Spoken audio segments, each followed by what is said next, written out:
থ্যালাসিয়াম রোগীকে স্বেচ্ছায় রক্তদান করলেন সাংবাদিক শান্ত দেবনাথ। পরিমল বিশ্বাসের তথ্যচিত্রে দেখুন বিস্তারিত। যশোর সদর হাসপাতালের অসহায় মুমূর্ষু থ্যালাসিয়াম রোগীকে স্বেচ্ছায় রক্তদান করে মানবতার হাত বাড়িয়ে দিলেন সাংবাদিক শান্ত দেবনাথ।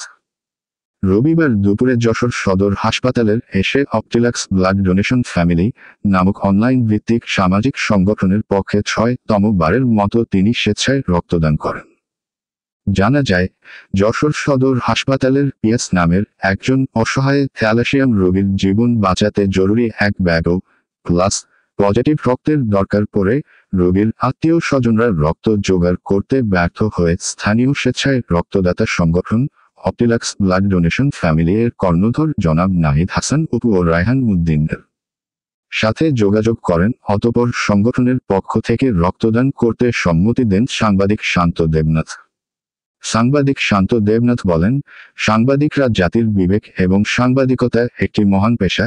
সেই মহান পেশায় থেকে রক্তদানের মতো মহৎ কাজে নিজেকে যুক্ত করতে পেরে আমি কৃতজ্ঞ মহান সৃষ্টিকর্তার কাছে। আজকে দিয়ে আমি এ পর্যন্ত ৬ বার রক্তদান করলাম।